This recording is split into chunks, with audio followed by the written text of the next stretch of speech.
За сайн байцгаана уу та бүгдэд энэ өдрийн мэнд хүргэе. За өнөөдрийн бизнесээ томруулъя подкастын дугаарт маань MDS Handlex компани партнер Батбуян маань оролцлоо. Тэгээд MDS Handlex хуулийн фирм маань бол яг бизнесээ томруулъя төрийн бус байгууллагын стратегийн түнш байгууллага. За хөрөнгийн зах зээлд жижиг дунд бизнес эрхлэгчийг хөрөнгө оруулалт татах одоо зээл ямар л боломж байна хөрөнгийн зах зээлтэй ойртуулах энэ компанид ажил дээр маань хамтарч ажиллаж байгаа ийм одоо байгууллага. За мөн одоо Батбуян одоо партнерийн хувьд бол бас Erxis компани хуулийн зөвлөхөөр одоо 2019 оноос хойш хамтран ажилладаг ийм хайрлж хүндэлж явдаг ийм одоо зочноо энэ удаагийн дугаарт орууллаа. Тэгээд та бүгд маань асууж лавлах, сонирхохсон зүйлсүүд байвал сэтгэл хэсэгт оруулаарай. Тэгээд мөн одоо шеэр хийж хуулийн мэдлэгээ бас бусдаа түгээгээрэй гэж хүсэж байна. Анхаарал хандуулсанд баярлалаа.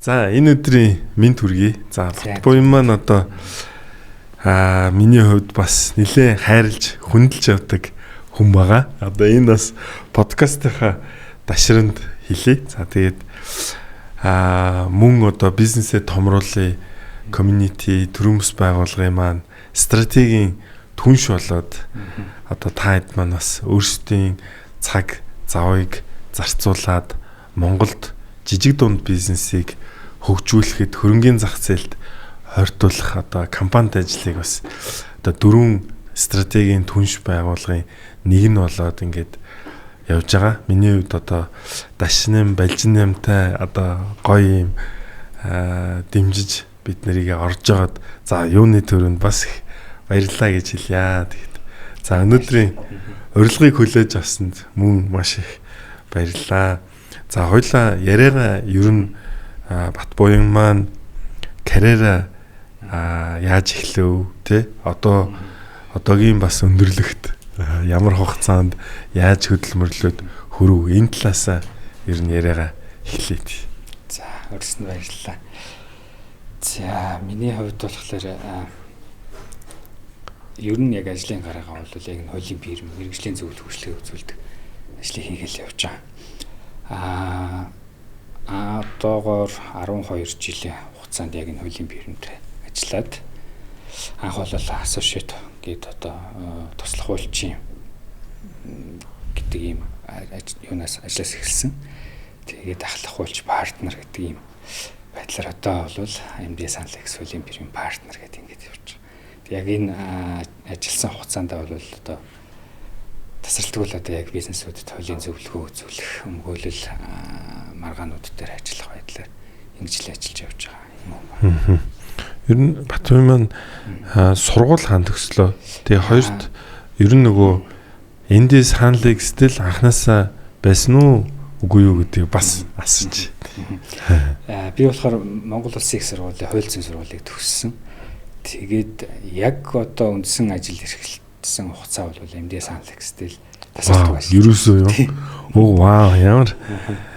Тэгээд чимэр супер шиг шүү дээ. Тий. Тэгээ яг одоо тэгээд бол партнер гэдэг чинь бол яг үүндээ хуулийн фирмийн хамгийн л том албан тушаал шүү дээ. Яг партнерууд тий. Тий, нөхөрлөл хуулийн фирмийн зохион байгуулалтын хувьд бол яг л одоо нөгөө хүний одоо мэргэжлийн үйл ажиллагаанд дээр суурилж байгаа учраас партнер, senior associate гэсэн ийм зохион байгуулалтад ажиллаж байгаа. Тэгэхээр нөгөө мэргэжлийн үйлчлэгээ үзүүлж байгаагийн хувьд бол яг хувийн дээр суурилсан хувийн өөрөө хариуцлага хүлээдэг зарчим болвол хөрлийн гишүүн буюу партнер гэдэг юм зүйл болдог. Зөв. Одоо MDS Handlex маань бол 3 партнер байна уу тий? Тий, 3 партнер. Окей. За баггүй. Ер нь Батбуянгийн маань яг ингээд нөгөө мэрэгшил ер нь юу байна? За бид хэд ч юм одоо Erxis компани бол бас нэг харилцагч нь одоо 2018 он. Тий, 18 оноос хойш хамтраад үйлчлүүлээд явж байгаа. Бид нар ч одоо хөрөнгө оруулалт татах Монгол улсын нутаг дэвсгэрээс хөрөнгө оруулалт татах бас л ер нь нэг ер нь байгаагүй кейс бас болсон тийм бол яг Монголын зах зээл дээрээс тэгж хөрөнгө оруулалт татаад за үнийн дүнгээ авч гисэн нэлээд өндөр болоод ийм туршлага бол бас байгаагүй байж магадгүй болов гэж. Гол нь бас чинь амар одоо тий олон талыг хамгаалсан. Юу нэг тийм эдрээтэй бид нар чинь бас зохион байгуулалт үнэлгээ ер нь бол нэлээд бас хөөрхөх юм болсон тий. Миний хувьд бол яг одоо компаниуд дээр хуулийн зөвлөх үйлчлэг үзүүлэх байдлаар хөрөнгө оруулалт болон компани хөдөлтөрч авах ч байт юм уу те. M&A гэж ярьдаг те. Компани одоо өдөр тутмын үйл ажиллагаанд хуулийн зөвлөгөө үзүүлдэг. За мөн одоо шүүхийн маргаануудад шүүх арбитрийн маргаануудад өнгөлөгчөөр дийлэх хувьтай бол бизнесийн төрлийн хэлцэл маргаануудтай холбоотой асуудлууд өнгөлөгчөөр оролцоо зөвлөгөө өгдөг явдаг юм байна. Аха. Зөв. Ер нь манай MDS Hanlex хуулийн фирмийн хувьд бол бас яг гол төвлөрч байгаа үйл ажиллагаа бол бизнесүүдэд хуулийн зөвлөх үйлчлэгээ үзүүлэн түүнтэйгээ холбогдсон маргаанууд дээр одоо Монголын зах зээл дээр байгаа юуны арбитр болон шүүхийн маргаанууд дээр ажиллана. За бас олон улсын арбитрийн маргаанууд дээр гадны хуулийн фирмүүдтэй хамтраад ажиллаад явж байгаа юм туршлага байгаа. Тэгэхээр бидний яг одоо гол төвлөрдөг үйл ажиллагаа бол бизнесүүдэд хуулийн зөвлөгөө үзүүлдэг юм л зах зээл дээр. Би бас нөгөө хөрөнгийн зах зээл хөрөнгө оруулалт татах тэр талд бол бас нэлээд ер нь дагнсан гэж хувьдаа бодоод байдсан шүү дээ тий. Зөв юун дээр яг Монголын хөрөнгийн бирж дээр гарсан IPO үнэт цааснууд дээр бол бас нэлээд олон хувь дээр нь манай хуулийн фирмаас ажилласан байдгийн. Тэгээд одоо жишээ дурдах юм бол юуны анх одоо Лендимений IPO болох үед бол Лендимений IPO дээр ажиллаж ирсэн. За Монголын хөрөнгийн бирж, төрийн банк, түмэн шууд тэргээл ингээд нэлээд олон компаниудын IPO болон үнэт цаас гаргалтын асуудлууд дээр хуулийн зөвлөхийн хуваар бас ажиллаад байдаг. Үнэт цаасны зах зээл дээр бас нэлээд туршлагатай. Энэ чиглэлийг бол манай дүүрч үгээд партнераас ахлаад ажилладаг. Тийм одоо бид нар чи яг бизнесээ томруулъя. Төрийн бас байгууллагынхаа хүрээнд за ер нь яг жижиг дунд бизнес эрхлэгчдийг хөрөнгийн зах зээлд холбох, таниулах, бэлдэх, сургалт зөвлөгөө өгөх гэд ер нь нэлээд гоё одоо цогц хөтөлбөр зарласан. Тэрнтэй холбоотой эхний компани маань сонгогдоод одоо та хэдээс ч гэсэн бас одоо хуулийн зөвлөх үйлчилгээ аваад явж байгаа. Тэр бол бас айгүй гоё кейс ер нь бол бас л ер нь эн чин хөрөнгийн зах зээл дээрээс хөрөнгө оруулалт татна гэдэг чинь бол мэдээж одоо маш их өртөгтэй цаг хугацааны дээр зөвлөх одоо компаниуд өөрсдөө компаниуд бие бэлдэх одоо бас нэлээд хугацаа юм шаарддаг. Тэгээд энэ дээр бас та хэд маань дэмжээд зориг гаргаад өөрсдийн бас тодорхой хэмжээнд үйлчлэгээнийхээ хөлсийг одоо боломжоор нь хөнгөлөөд ингэж яагаад бол үнэхээр баяртай байгаа. Тэгээд олон компани бас одоо булган сүлтэй байгаасай л гэж бид нар бас одоо ер нь зориод байгаа тий. За сүүлийн үед ер нь IPO маань юу болчихвоо. Ер нь тоо эдийн засаг хэл буурчих шиг л боллоо да. Тий, ерөнхийдөө бас тийм шинж бол ажиглагдчихж байгаа. За одоо сүүлийн үед бидний үнэт цаастай холбоотой ажиллаж байгаа зүйл дээр бол юуны үнэт цаас гаргалтын ажлууд дээр бас хөрөнгөөр баталгаажсан үнэт цаас гэх мэт үнэт цаас гаргалтын ажлууд дээр бол бас ажиллаад явж байгаа. Яг одоо шинээр IPO-н дээр бол яг манай зах зээл дээр шинээр IPO гарч байгаа зүйл бол одоогоор бас тодорхой болоогүй л ах шиг байна. Шинэ IPO-нууд юу байна гэдэг бол тодорхой. Зарим нэг төлөвлөж байгаа гэдэг бол сонссон. Гэхдээ яг эцсийн шийдвэр нь гараад явж байгаа зүйл бол байхгүй л ах шиг. За одоо тэгэхээр ер нь юу гэдэг мэдээж яг уу бас эдийн засгийн уналт тэгэл өшөө олон л зүйлээс хамаарат яаж байгаа. Ер нь одоо юу гэдэг жижиг дунд бизнес эрхлэгчид маань яг нэг талдаа бол ер нь хөрөнгөний зах зээлээс хол байгаад байгаа. Энэ бол одоо юу үнэн, энэ үнэн байгаад байна тий. Бидний чинь бас зорилго ер нь бол ойртуулах, та хэдийн хувьд ч гэсэн цаг заваа зарцуулаад одоо нэг компанийг ч гэсэн дэмжиж гаргая гэдэг зорилго бол ер нь л жижиг дунд бизнест тохирсон хөрөнгө оруулалтын бүтээгдэхүүнийг олж өгөх энэ тал руугаа одоо зөвлөд явж байгаа.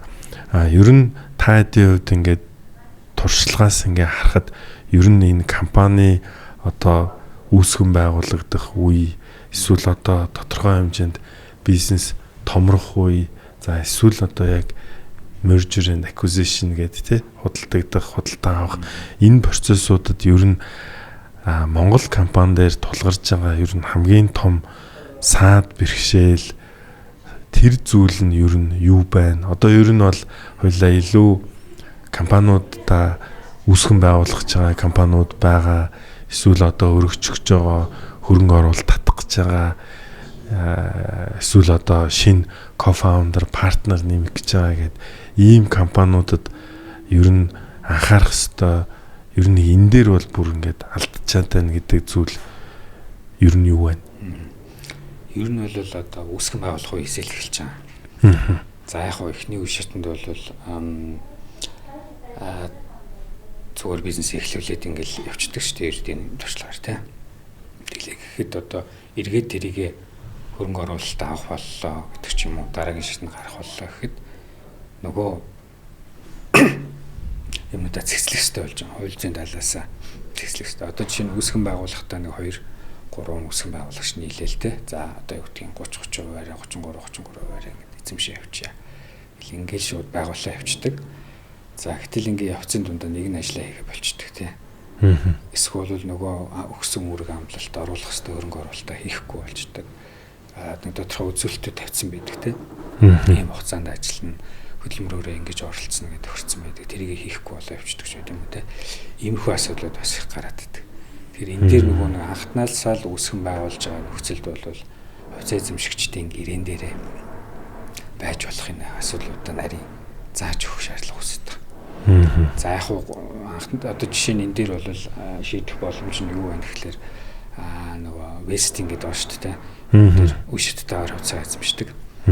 За эсвэл бол үе одоо юуны хаваар тодорхой хэмжээгээр эзэмшчлээ гэж бодоход буцаагаад одоо хэрвээ буцаагаад компанид өгөх гэж байна.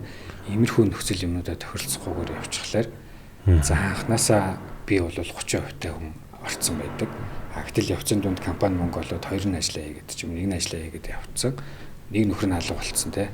Гэтэл нөгөө хүн бол өмчи эзэн компани эзэн 30% эзэн хэвээрэл байгаад байх гэдэг. Тэгэхээр энэ юмнуудыг л одоо анханаас нь хязгаарлсан нөхцлөө тохиролцсон гэх мэт юмнуудаа бол анханаас үүсгэн байгуулах байсан л эхлээд хэвээр болж байгаа. Тэгэхээр компаниуд маань яг одоо үүсгэн байгуулагдах үе шатанд ер нь энэ вестинг гэж байгаа ойлголт энэ нэр томьёо энийг ер нь хэр мэдэж байна. Ер нь бол тэгэхээр хоёр хүн хөтөлцөд хамтраад компани байгуулж байгаа бол вестингийн гэрээ ойлголт бол ер нь байх ёстой гэсэн үг үү? Тий, ер нь бол за одоо яг нэгт хүэмэл бол биш те. Үсгэн байгуулахдаа за би тэдэ үн эзэмшиж, тэдэ үн эзэмших гэл ингээл байгуулалт явчихдаг.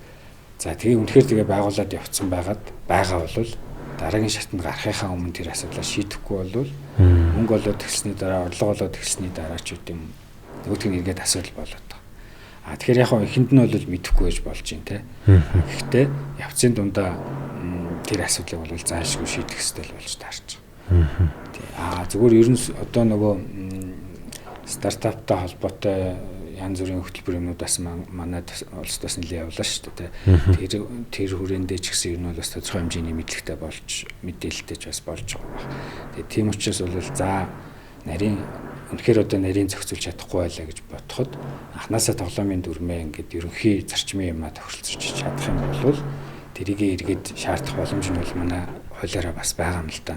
Манай Монгол улсын компани тухай хуулиар бол наривчлаад одоо ингэн тэгнэ гэдэг ч юм уу энэ зохицуулалт вестингтэй холбоотой ч гэдэг юм наривчлсан зохицуулалт юм бол байхгүй.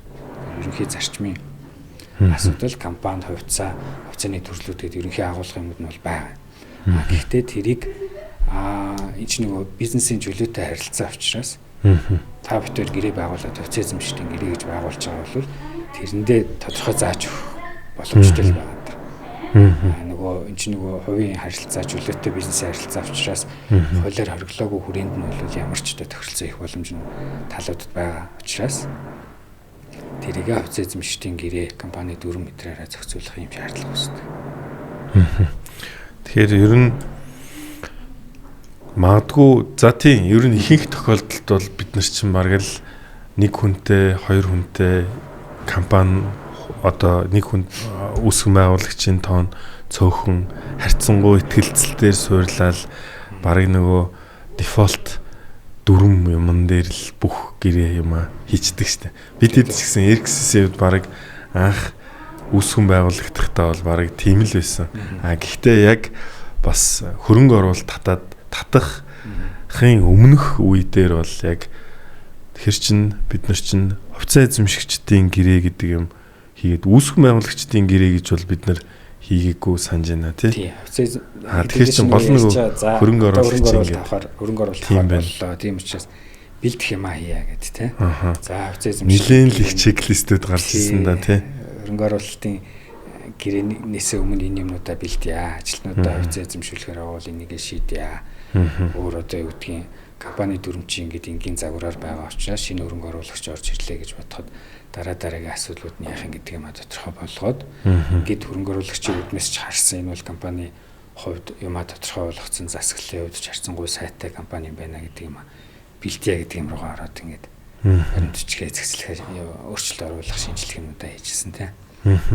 Ер нь эний ч одоо компани яг тодорхой ер нь яг ийм ивентүүдэд те нэг ийм ингүүл гэдэг юмн дээр одоо анхааруулж хэлвэл ямар ер нь чухал ивентүүд байна. Одоо магадгүй анх үүсгэн байгуулахадаа бол компани захирал магадгүй хоёр партнер ингээд эхэлчлээ. Тэр нь бол одоо дүрм нь бараг те зүгээр энгийн дүрмээр явчлаа. За магадгүй одоо юу гэдэг 50-50 гэдэг ч юм уу ингээ явчлаа гэд бодъё. Тэгэхэд ер нь ингээд ямар одоо ивентүүд тухайн компанид учирч болох уу? Одоо яг нөгөө амьдралынхаа мөчлөгөөр үзэж байгаа компаниуд маань нэг ийм үеуд дээр байгаа бол энийгээ ер нь дахиж эргэж харах хэрэгтэй, апдейт хийх хэрэгтэй. Ийм ер нь нэг том зөв зүйлүүдийг анхаарах хэрэгтэй гэвэл ямар үеуд байна ер нь? За загвараар үүсгэн байгуулчлаа тий компани. Тэглээ. За ингээд явчихлаа гэхэд за явцын дунд ингээд ярьсан мэдээж бизнес эхэлж байгаа учраас нэг бичгээр тусгаагүй ч байна гэж ярьсан тохиролцоо байна шүү дээ тий. За тэр асуудал хөндөгдөд эхэллээ гэж бодъё тий. За нэг нөгөө хоёрын хувьд тий хоёр хүн байгуулчаа за чи энийг хариуцаад хийн шүү.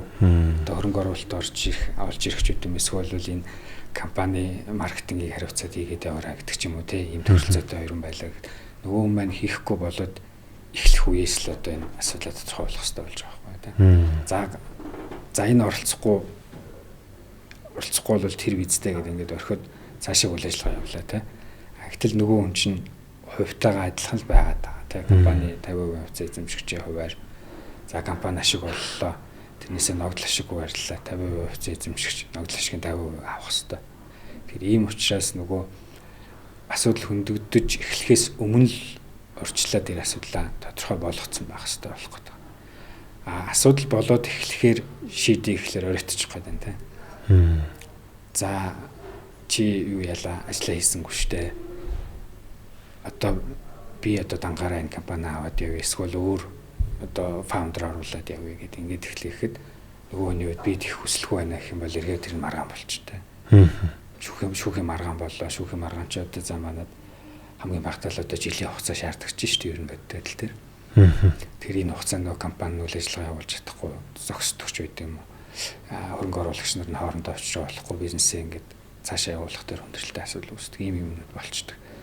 Тэгэхээр нөгөө асуудал болохоос өмнө компани үйл ажиллагаатай холбоотойгоор ер нь нэг эрсдлийн үнэлгээ маягтай ийм хуулийн талаас нь магадгүй хуульч дээр очиод эрсдлийн үнэлгээ маягтай юм хийгээд за одоо яах ёстой юм бэ гэдэг юм тодорхой болгоод за тийм бол одоо хувьцаа эзэмшигчдийн гэрээндээ үштэй хувьцаа эзэмшүүлэх нь вестингийн асуудлыг оруулж буюу хувьцаагаа яаж үштэй эзэмшүүлэх гэхэлэр за компанид магадгүй 3 жил ажиллаа.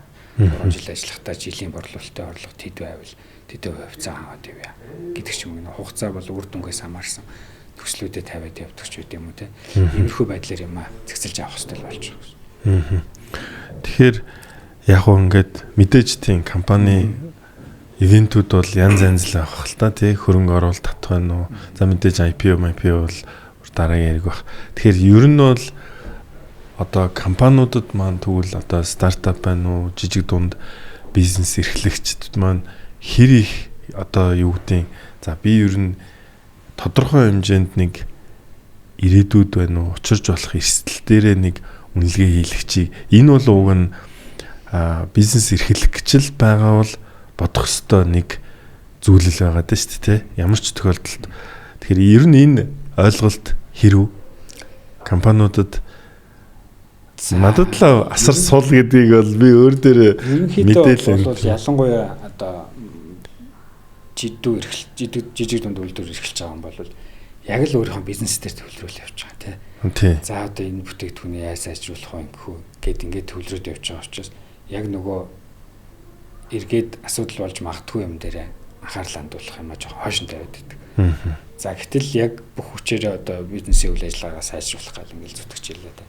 Гэтэл эргээд нөгөөх нь асуудал болоод нөгөө хамтран байгуулагч маань асуудал болгодог ч байд юм уу. Хэрэглэгчийн зүгээс одоо тэр үйлчлэгийн нөхцөл гэрээ юмнууд нь асуудалтай байж байгаад эргээд тэр нь компани үйл ажиллагаатай холбоолдог ч юм уу. Иймэрхүү эрсдлүүд гарч байгаа нөхцөл тэрийгээ эргээд дахиад өндөр хэмжээний зардлаар төлөхөр болж байна. Тэр зардал эрсдлээс сэргийлэхийн тулд бол ер нь тэр эрсдлээ үнэлэх, тэрнээс сэргийлэх. Одоо жишээ нь манай компани дээр одоо хууль шүүхийн арбитрийн маргаан үүсчих эрсдэл байна уу юу гэдэг юм ингээл компани удирдах явж байгаа хүн бодод үзлээ гэхэд за мэдэхгүй байгаа бол эрсдэл аль хэдийн үүссэн байх магадaltaй шүү дээ. Тэгэхээр за ийм зүйл одоо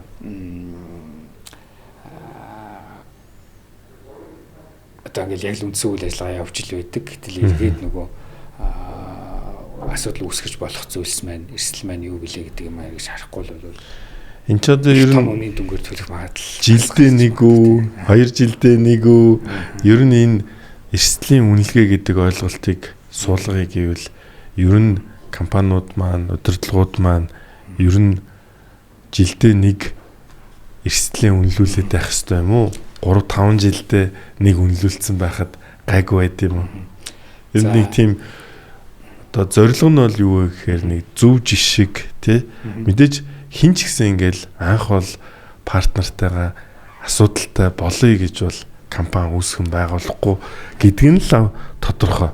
Тэгээд ялтчгүй эн чинь нэг шудраг биш санагдахаар л хүн чинь одоо хүүшээ чи ажиллаа хийгээч үчи чинь тэгсэн бидтэй. Гүүштэй би анх мөнгөөрөө л хөрөнгө оруулалт хийнэ гэсэн штэ. Чи өөрөө гүйцэтгэх захирал хийгээд аваа явна гэсэн гэдэг ч юм уу тий.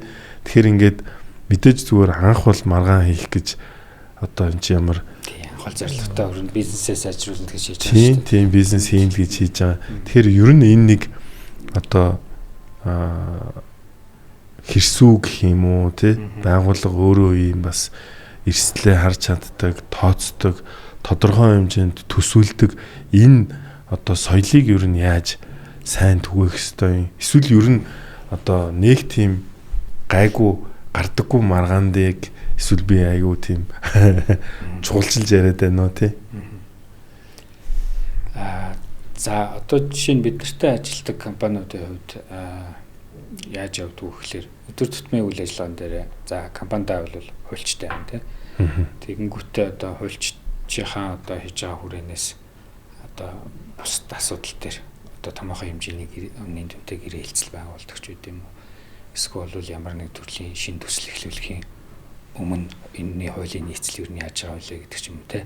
Энэ хүрээнд дээрээ бол яг одоо хуулийн фирмээс зөвлөгөө аваад өдөр тутмын үйл ажиллагааг нь бол хуульч нь нийцлийг нь хангаад ингэж явдаг юм.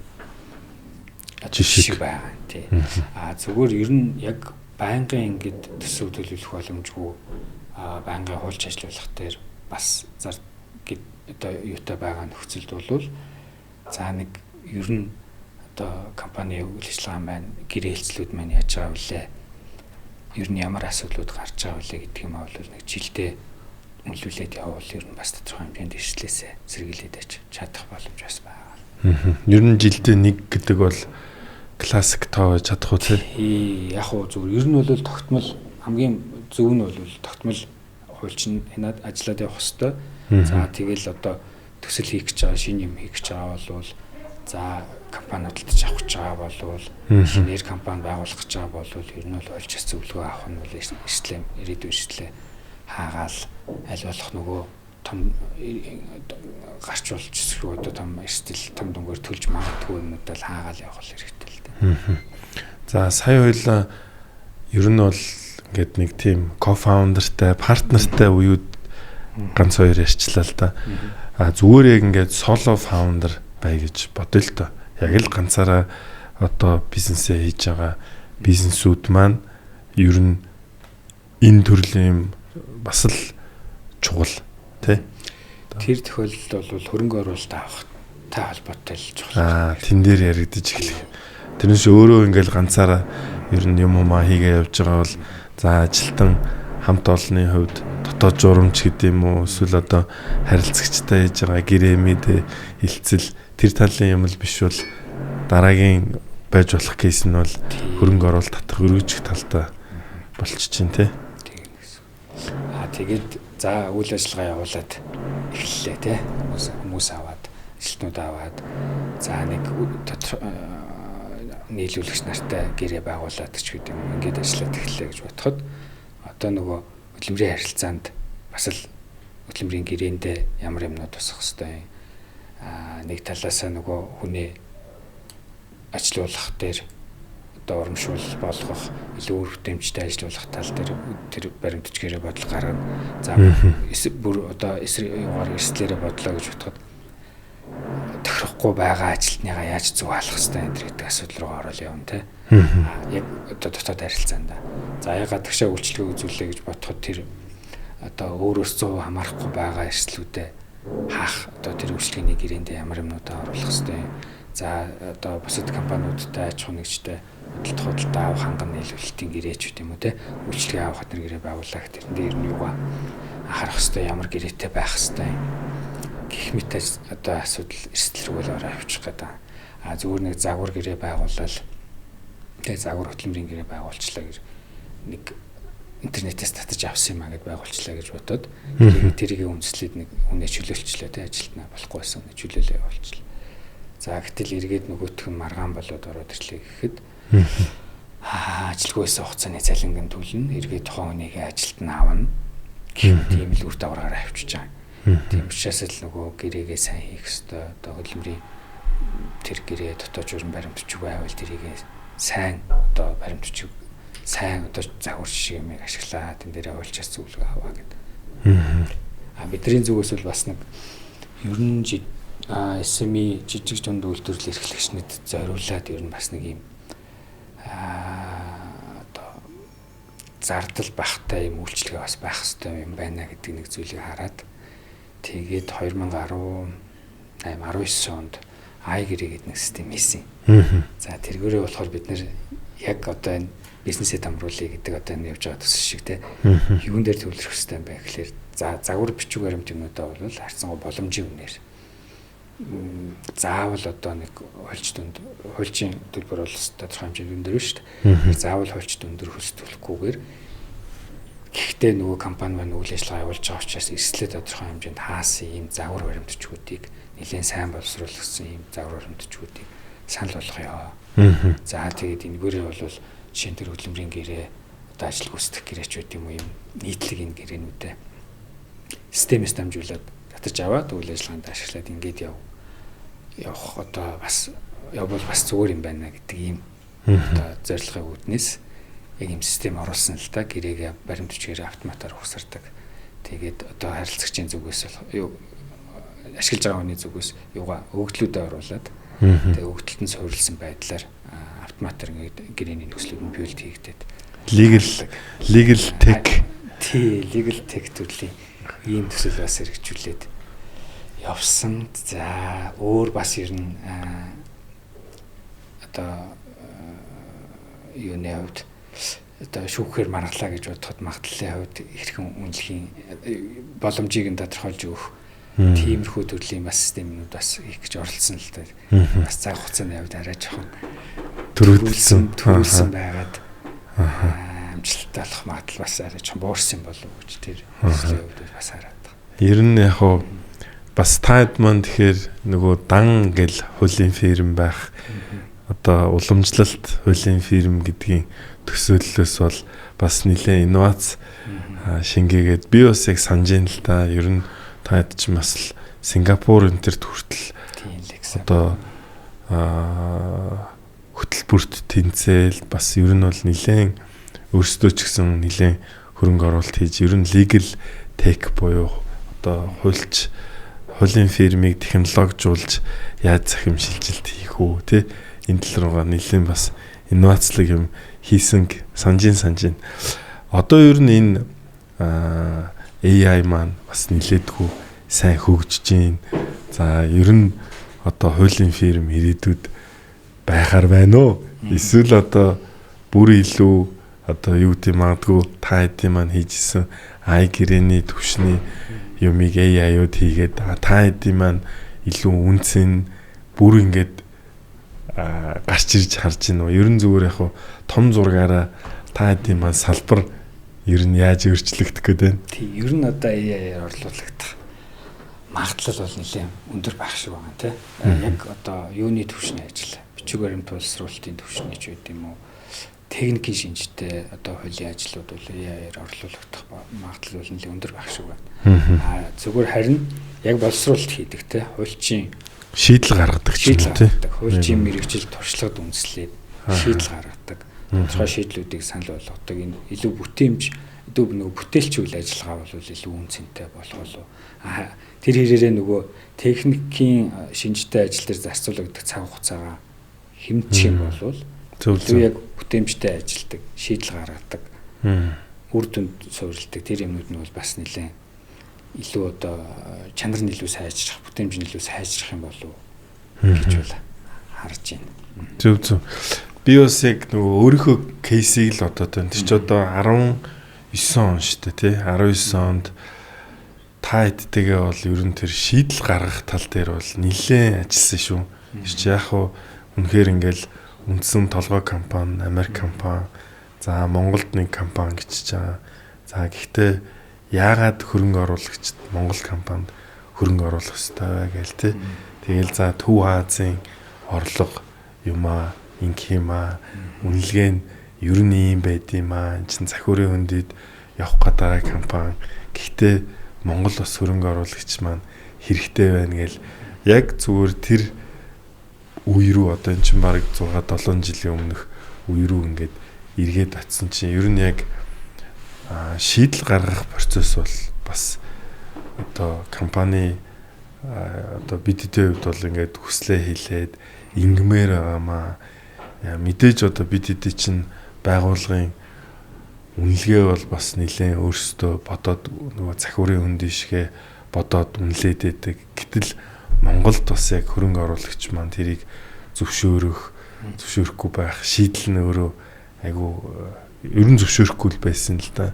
Тэгээ тэр гаргалгааг энэ төр гаргах гэж бодоход бол яг харин нөгөө талдаа бол яг харин бас л манай дүрм чинь юу вэ нэг 4 нөр байж байгаад бас 40 нөр болол хараал өөх энэ дүрм чинь юм байд юм уу гэл нэлээд тэгчихсэн.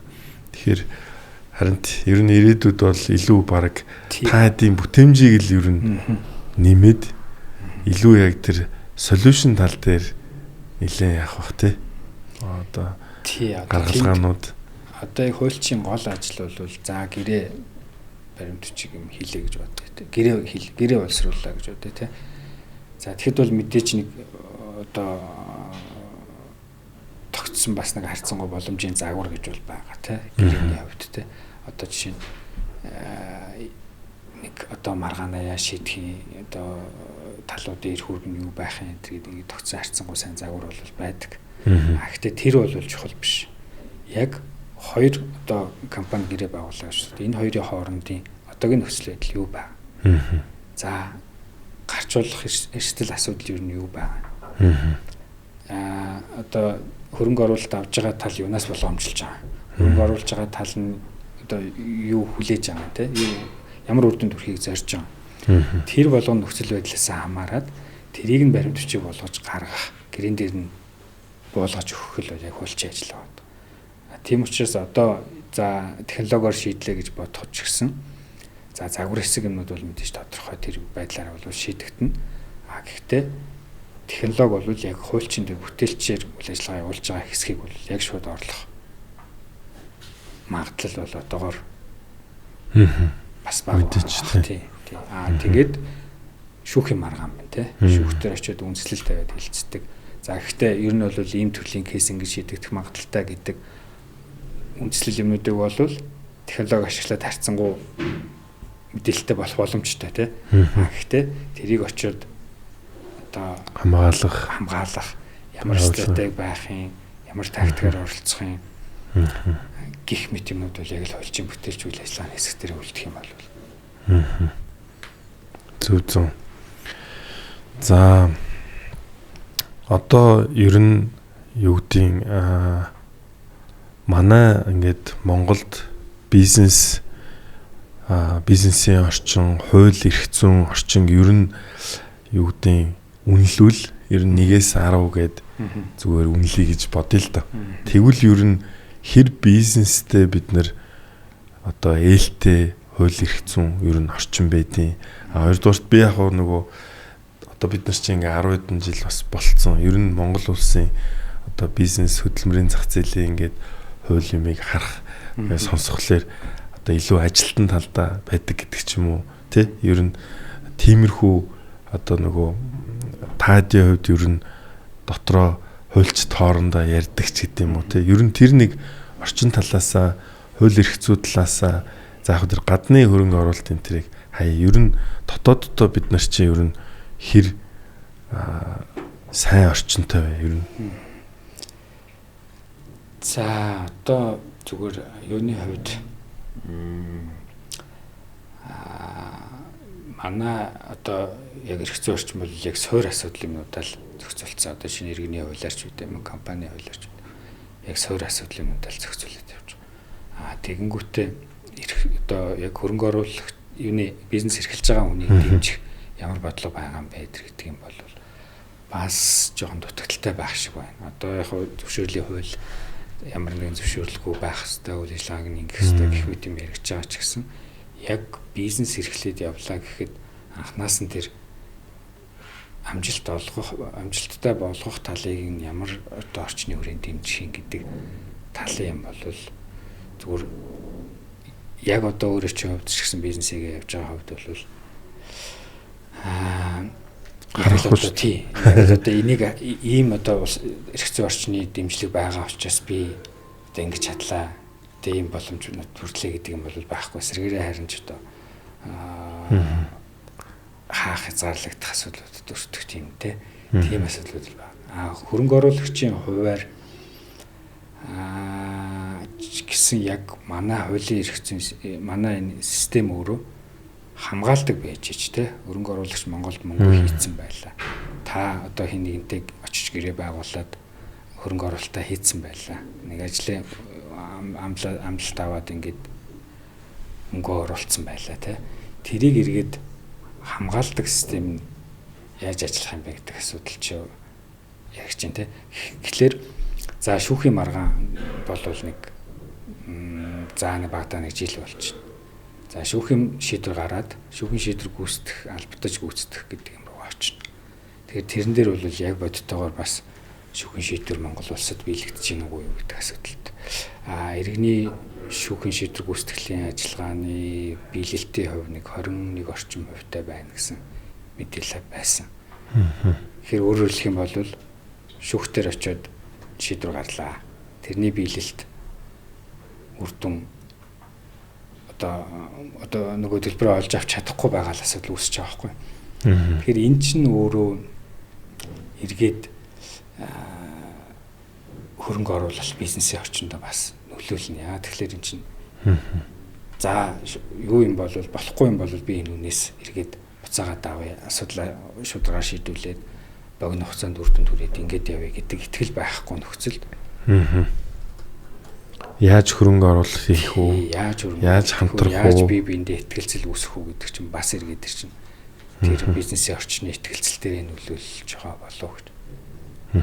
Энэ тоогоо ер нь мэдж бизнесийн одоо шийдвэрээ гаргаж ийн үү манай одоо бизнес эрхлэгчд ерөнхийдөө эсвэл ер нь одоогоор тэгэл итгэлцэл илүү өндөртэйгээр тэгэл ажиллаа хийгээл хийж гинөө.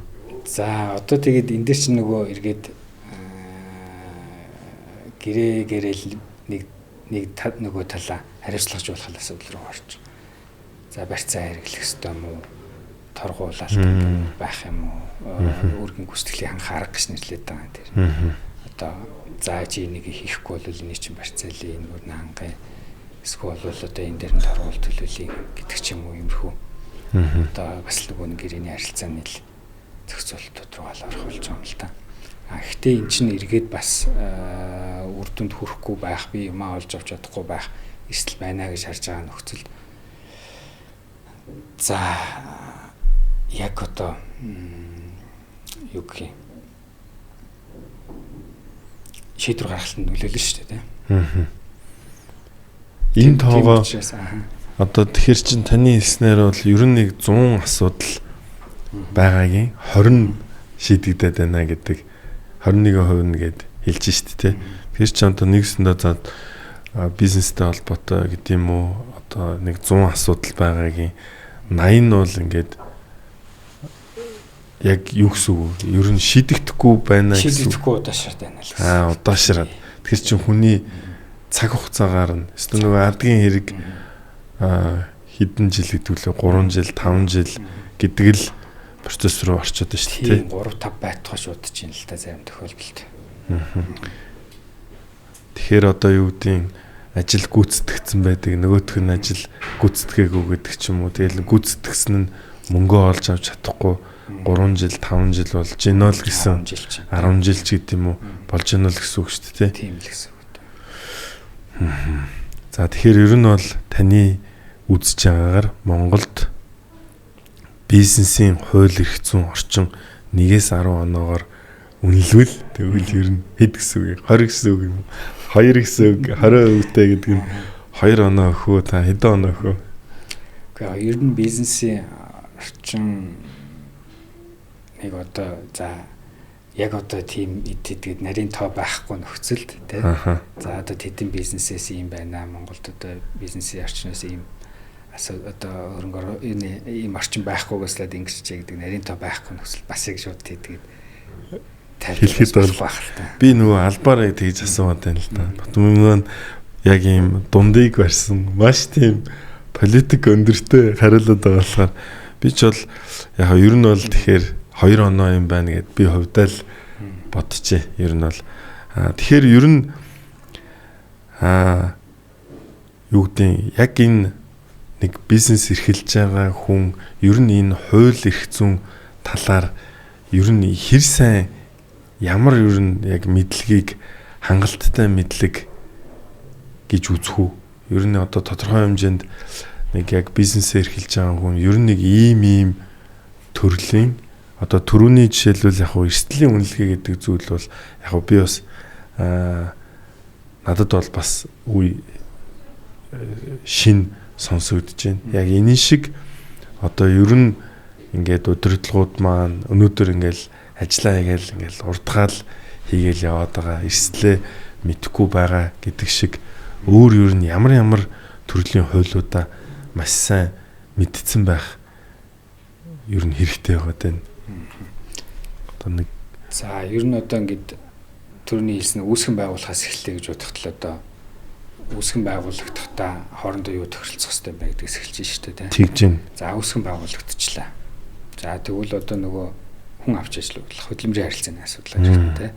За тийм болвол хөдөлмөрийн гэрээ, хөдөлмөрийн дотоод журам гэдэг юмудаа загвараар биш яг үйл ажиллагаанд таарсан байдлаар тухайн хүнээр ямар ажил хийлгүүлэх гээд байгаа тэр тохиолдолд нь тохирсон байдлаар хийх ёстой болж байгаа хгүй. Одоо жишээ нь юуны хөдөлмөрийн гэрээ цуцалдаг бас нэг түгээмэл шалтгаан бол нэг ажиллагчийн зүгээс цуцалдаг түгээмэл шалтгаан бол ноцтой зөрчил гэж.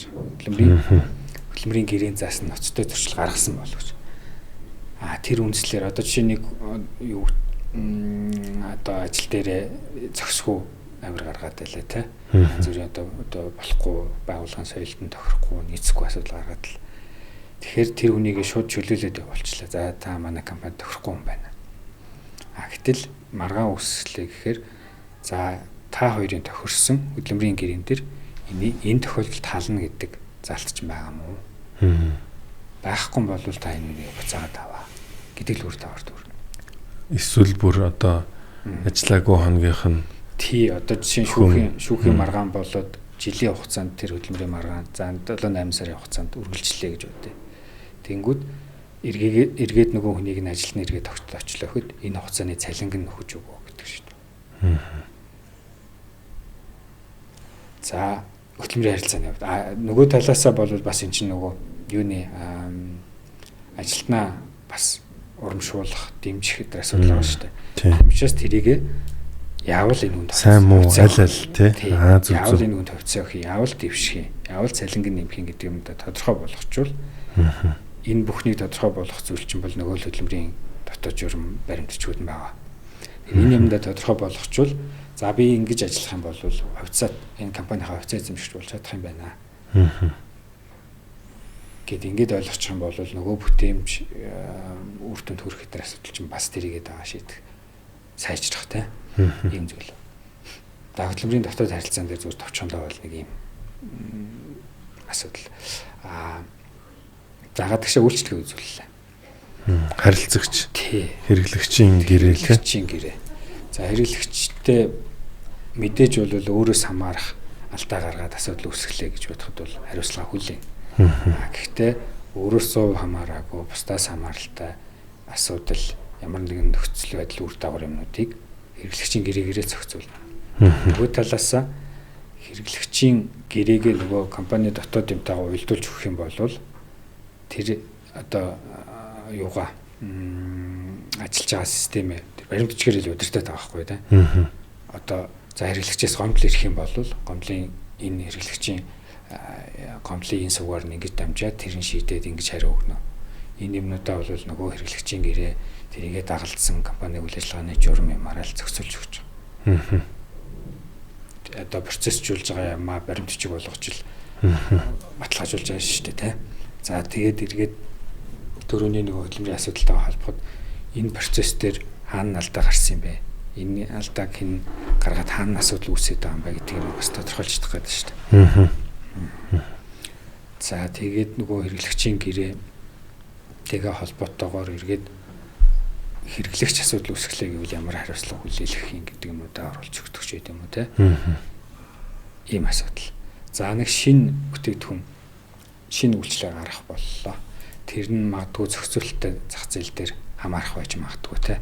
Жишээ нь санхүүгийн зохицуулах орооны хариуцж байгаа одоо тэр асуудлын хүрээнд санхүүгийн одоо шинжтэй ийм үйл ажиллагаа байж магадгүй байна. Гэх юм бол тэрнээс өмнө энэ дээр хуулийн ямар эрсдэл байгаа юм бэ гэдэг тодорхойлчих юм бол үйл ажиллагаа явуулж эхлэхээс өмнө юм тодорхой болгож чадах юм бол үйл ажиллагаа явсны дараа одоо нөгөө үйл ажиллагааг нь зогсоох торгуул тавьдаг ч гэдэм үү олсон ашгийг нь хураана гэдэг ийм үр дагаварт хүрэхээс өмнө тэрний нийцлээ хангах хэрэгтэй асуудал болж байгаа юм. Тэр нөгөө блок төсөл дээр бас төслөө хэрэгжүүлэхээс өмнө ер нь ямар юмнууд анхаарах хэрэгтэй юм бэ гэдэг юм ярьж байгаа чинь бас л яг эндээ бэлдээд байгаа л нийцлийг хангах гэдэг байгаа л асуудал байсан тийм. За тэгэхээр үүсгэн байгуулагчтайгаа ойлголцчлоо, хамт олонтойгоо ойлголцчлоо, хэрэглэгчтэйгээ ойлголцчлоо. Өөр компани одоо оюуны өмчийн хамгаалалтын асуудал байна. За нэг ийм брэнд бий болголоо, ийм барааны тэмдэг ашиглаж байна. За зах зээл дээр одоо ийм төрлийн бүтээгдэхүүн одоо шинэлэг юм гаргалаа. Энийг яаж хамгаалах юм бэ гэдэг асуудал те. За эсвэргээрээ юунд тухайн нэг ажилтнаа тэрийг бий болгосон байлаа гэхтэр чинь бол нөгөө хөдөлмөрлөхийн явцдаа бий болгосон учраас компани өмчт хамаарах гэдэг нэг байх хэвээр. Дээрэс нь өрсөлдөж байгаа зах зээл дээр бараад нийтэмдэг оюуны хэмжээ хамгаалахын тулд хамгийн наацх нь очиж бүртгүүлэх хэрэгтэй. Оюуны хэмжээ газарт бараа нийтэмдгээр бүртгүүлэх хэрэгтэй. За шинэ одоо шийдэл юм гаргасан бол одоо зохиогчийн эрх патент юмар хамгаалах хэрэгтэй гэмэд тийм юмнуудаа их хэрэгтэй болж байгаа. За бас өдөр тутмын одоо үйл ажиллагаатай холбоотойгоор бусдтай одоо гэрээ байгуулдаг тийм. Тэр тохиолдолд бол нөгөө манай энэ гэрээр нь бол бид нар бол нэг гэрээ хийдэг, тэр нь бол ажиллаад идэг л гэл ингээл төсөөлтөй явах гэдэг шүү дээ. За англиа гэж бодоход яг маргаан үүслэхэд нөгөө гэрийн дээр нь тодорхой зохицуулт юм байхгүй бол тэгэл нэг сунжирсан хинийх нь буруу байсан, хинээ нь яаж хариуцах ёстой байсан яг тодорхой болж чадахгүй нэг тийм хуулийн маргаан болоо явчих гэдэг. Тэр тийм учраас бас гэрээнүүд дээр анхаарах. За нэг ядаж одоо зүгээр нэг загвар ашиглах биш, компани үйл ажиллагаанд тохирсон.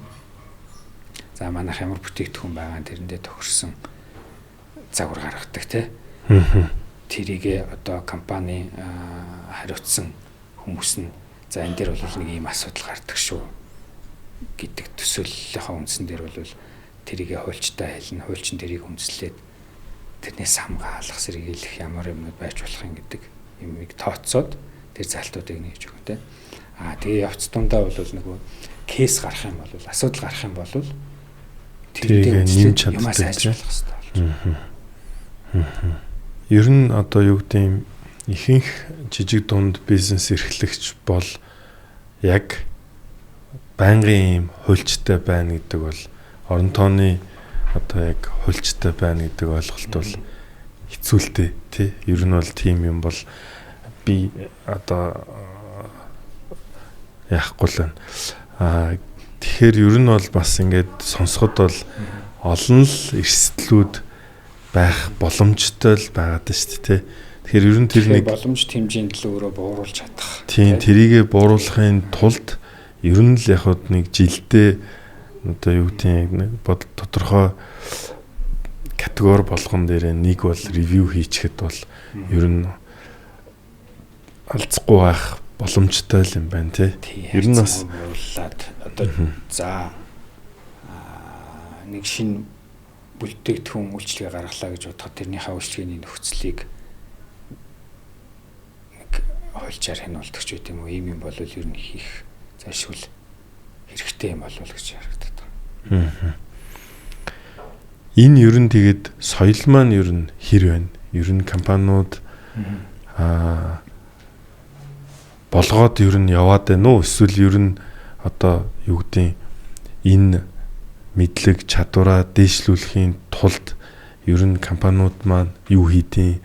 Та хэд маань би бас нөгөө подкаст энэ төр хийгээд байсныг санаж байна. Ер нь энэ хуульчдын подкаст ч юм уу одоо юу гэдэг бизнесүүдийг мэдлэгжүүлэх, чадваржуулах, анхааруулах ер нь манайхан чинь би бол одоо зүгээр яг зарим талаараа шүүмжлэхэд бол нөгөө асуудал гараад өрнөөд дуусаад тэрнийхээ дараа л одоо яах вэ гэдэг тий одоо надад ямар шийдэл байна, яаж арай тодорхой хэмжээнд хохирол барахтаагаар мөнгөө авах уу, эсвэл алдангаа төлөх үү, би ууг нэг ингэсэн байгаа, энийг маань яаж зөв ойлгуулах уу гэл нэг өнгөрсөний дараа л тодорхой зүйлүүд байгаад байна уу. Бид нар ер нь нэг яг энэ хуулийн талаарх ойлголт ер нь Монголд хууль ингээд одоо мэдээ ингээд сошиалыг харахаар чинь нэг бол хууль хэрэгжээд байгаа юм шиг, нэг бол одоо хууль хэрэгжихгүй ч байгаа юм шиг. Сүүлдээ бүр их заанд улс төрийн юм орох юм бол ингээд ер нь энэ хууль дүрм гэдэг юмд чинь итгэл сулраад байгаа юм шиг тий. Энэ шүүх засаглалынх нь үйл ажиллагаанд ер нь ингээд нэг итгэл үнэмшил нь сулраад байгаа юм шиг. Энэ ер нь яг би одоо нөгөө хувийнхаа бодлоо хэлж байгаа шүү дээ. Энэ ер нь нэг ингээд байгаа нь эргээд айгүй том одоо юу гэдгийг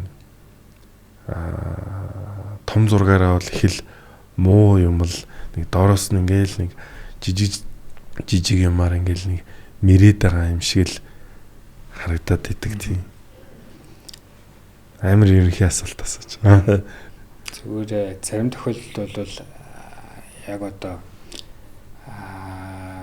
сошиал дээр эдгээр гэтэл одоо чинь тодорхой хэргийн талаар эдгээр юмнууд явдаг ч юм бол яг тэр хэрэгэд нөхцөл байдлын миг нь одоо хараагүй хүний зүгээс нэг тодорхой нэг хэсэг байгаа мэдээлэл дээр үндэслээд бас дүгнэлт хийгээд явчихдаг юм бол бас байгаад байх шиг байл шүү дээ. Тэгэхээр тэр тохиолдол чинь бол одоо юу гэдгийг одоо хуулийн асуудал чинь бол яг ямар баримт байсан, тэрний юугаар тогтоогдож байгаа, ямар асуудал байгаа гэдэг л юмд үндэслэж явж байгаас биш. Тэр болгоныг нь үзээгүй нөхцөлд нэг талаас нь өрөөсгөл дүгнэх юм бол бас нэлээд аюултай. Одоо яг эсрэгээрээ нөгөө юг тэр хууль шүүхэд итгэлийг байхгүй одоо бууруулж байгаа чинь ийм асуудал болж байгаа тийм. Тэр энэ дээр бол бас тэр нөгөө зөв ойлголтыг нөхөх өдөр юм бол явах хэрэгтэй байна. За юун дээр хуульчтай ажилтдаг яг энэ соёлын хувьд бол за яг тогтсон бизнесүүдийн хувьд гэхээс биш бол бусад тохиолдолд манайд энэ төрлийн соёл бол хасцсангүй бас нэг төлөвшөөгүй байх шиг байна. Тэгэхээр яг одоо эрх зүйн систем нь тогтцсон тий яг бизнесийн одоо харилцаа юмнууд нь харьцангуй тогтцсон одоо орнуудад бол яг л шинэ юм хийх гэж байгаа бол нэг юм одоо тодорхой явах гэж байгаа нөхцөл бол яг л хуульч ихний ээлжинд хамтрах хамтарч ажиллах хэрэгтэй гэдэг юм соёл бол байна тий. Тэрнтэй адилхан яг энийг асуудал болохоос өмнө шийдэж чадах ийм одоо соёл бол бий болох юм бол одоо нөгөө олон жил үргэлжилсэн хуулийн маргаан болохоос сэргийлдэг. Тэр чинь бол тэр урт хугацаанд зардалтай компани үйл ажиллагаанд ширсэлтэй тий нэг маргаан яваад байдаг. Тэр нь ямар үтэн төрөх яах нь ингээл урт хугацааны юм болоо явчихдаг. Тэгэхээр тэрнээс өмнө асуудал үүсгэхээс өмнө одоо ихтэй зохицуулж чадах юм бол одоо тэрнээс гарч болох тэр том эрсдлээс сэргийлж чадж байгаа учраас ер нь урьдчилан сэргийлэх, урьдчилсан үнэлж авч үзэх гэдэг чинь бол чухал асуудал байх шиг байна. Одоо ер нь бас нэг ингээд ойлголт надад ч гэсэн зарим талаараа бас байдаг юу гэхээр ер нь энэ хуулийн фирмүүд чинь бол харьцангуй ингээд одоо юу гэдэг том компаниудад үйлчлэлт юм шүү тий. Яг ингээд нөгөө жижиг дунд үйлдвэрлэл бизнес эрхэлж байгаа хүмүүст ер нь хүртээмжийн асуудал тий одоо таад маань ч гэсэн ингээд бодохоор 3 партнер ингээл одоо мэдээж ажил одоо associate senior гэл ингээл мэдээж хүмүүс байгаа. Гэхдээ эн чинь ингээд чухал нэгжийнхэн тоон хэдүүлээ, гарч байгаа асуудлын тоон хэдүүлээ. Тэгэхээр ер нь энэ жижиг дунд бизнес эрхлэгч нарт ийм чанартай хууль зүйн үйлчлэгийг хүргэх энэ одоо нөгөө боломж те таад маань бас 18 онд энийг хараад ай гэрээгээр дамжуулаад шийдээгээд ярьж исэн байна. Тэгэхээр ер нь энэ хүртээмж энэ ойлголт те том ер нь фирмүүд чинь нэг цөөхөн томууд дээр нь л ажиллаад байд юм шүү гэдэг нь ер нь хэр үнүүгүй. Яг энэ нөгөө хуульчийн ажил чинь бас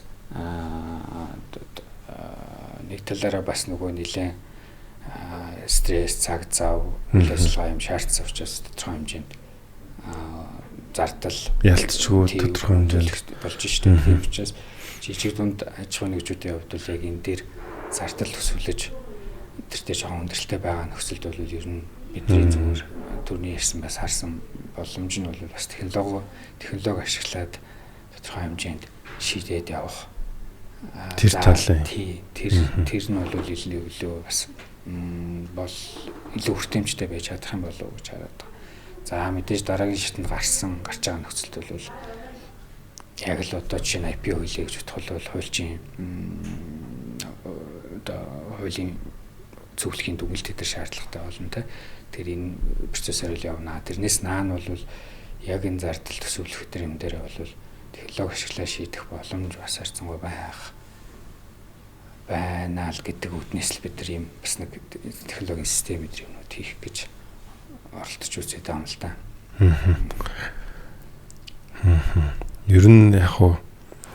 Ер нь i-Grig-ийн version 2 гэж төлөвлөх юм уу? Ер нь төлөвлөж бодож ер нь бас хүртээмжтэй болгоё. Бас нэг алдаад үзсэн дараагийн одоо хувилбар дээр арай өөр арга барилаар ажиллана гэсэн тийм төлөвлөгөө ер нь байгаа юм.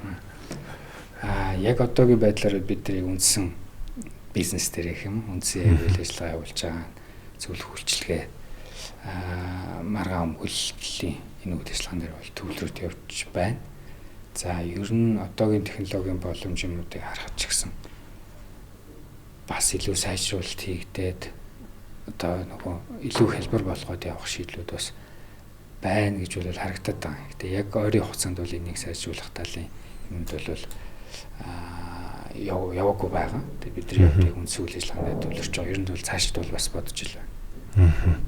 Та хэд маань ер нь өөрсдөө хэр их бас AI ашиглаж гин ер нь энэ одооны нөгөө AI-ийн чадамжууд хэр байна? Ер нь хэр бас одоо юу гэдэг таадын хувь хүний ч гэсэн чинь бүтээмж байгаа шүү дээ. Олон хуудас материал унших, энийг хураангуулах, эсвэл зөв шийдлийн олоодох ч гэдэг юм уу. Ер нь одоо тэр талаасаа ер нь таад маань хуульчд ер нь яг таад гэж байгаа нь ер нь тийм хуульчд маань ер нь энэ AI-тай хэр хөл нийлүүлэн алхаж байна.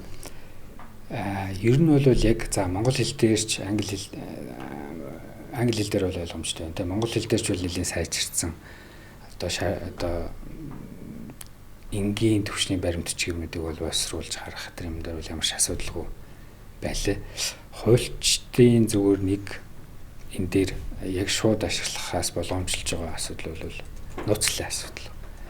Үйлчлүүлэгчийн нууцлалын асуудлыг бол энэ дээр одоо ийм төр баримтчгийг оруулаад боловсруулалт хийдэг гэдэг бол нууцлалын асуудал зөрчигдөх учраас ингэх бол боломжгүй. Зүгээр одоо нийтэд нээлттэй байдаг юм дээр одоо харьцангуй юу яхахын тулд ажлаа хөнгөвчлөхийн тулд боловсруулалт хийдэг ч үгүй юм уу иймэрхүү зүйлс бол байж болж байгаа. За яг үндсэн үйл ажиллагаа үндсэн хийж байгаа ажилдаа үйлчлүүлэгчтэй хамаарсан юм дээр бол ер нь бол ашиглах боломжгүй талдаа. Яа тэгэхээр нууцлалын асуудал хэрэгжиж байгаа учраас ашиглах боломжгүй гэсэн. Тэр бусад одоо улс орны хуулийн фирмүүдийн хувьд тэр бол бас ашиглаж байгаа юмыг харахад яг өөрсдийн сервер дээрээ дотоод өөрсдийн датан дээрээ тэр нь бол одоо цаашаа задруулахгүй болон юугүйгээр тэрийг нь хангасан хамгаалсан байдлаар бол ашиглаад явж байгаа гэсэн юмнууд бол байгаа юм байна. Одоо Harvey AI тэргээл бас гарсан байхгүй. Тэр нь яг одоо том хуулийн фирмүүдийн одоо дотоод сан дээр нь ажиллаад дээр нь үндэслэсэн баримтчгийн боловсруулалт тэр юмнууд хийдэг ч үгүй юм уу те. Иймэрхүү төвшөнд бол ашиглах ажлаа хөнгөвчлөх юм бол явуулж байгаа. Зөв. За.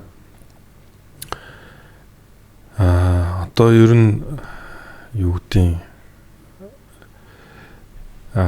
бид хэдийн гол ер нь энэ бизнесээ томруулъя гэд зориод хийгээд явж байгаа ажлууд байна те. Илүү бизнесүүдтэйгээ подкаст хийж гин төрийн байгууллагуудтай бас олон ингээ подкаст хийж гин.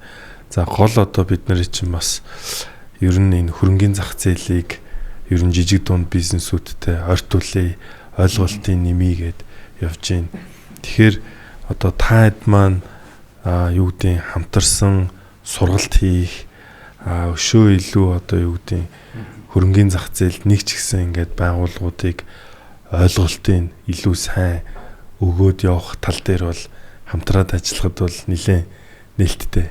Тий, нээлттэй байлгүй яг бидний хувьд бас бизнесүүдэд зориулсан сургалт дотоодчхийн гадны хуулийн фирмүүдтэй бас хамтарсан байдлаарч бас ийгээд тавьжсэн зүйлс бол байгаа. Тэгэхээр яг энэ ажил дээр бол нээлттэй.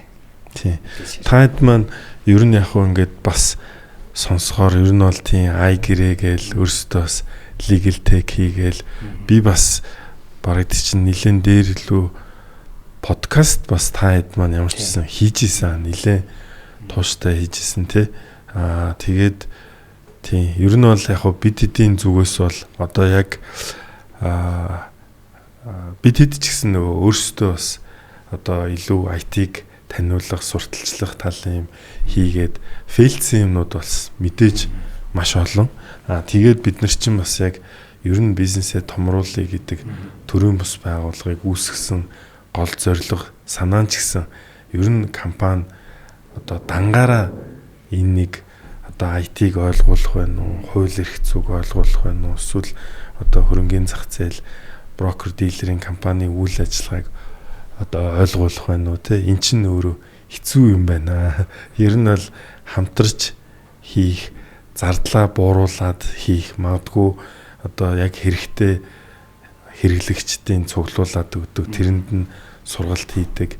Эсвэл одоо зах зээл дээр танигдах, хамтраад маркетингаа хийгээд хамтраад арга хэмжээгээ хий гэдэг л ер нь концепц яваад байгаа. Тэгэхээр таад маань ч гэсэн ер нь бол маш их дэмжиж оролцож байгаа. Бидний зүгээс бас нөгөө хүсэх зүйл нь бол таад маань ч гэсэн одоо бидний дэмжлэгийг аваад хийх зүйлүүдээ бас нэлээд нээлттэй ер нь хэлж тэ.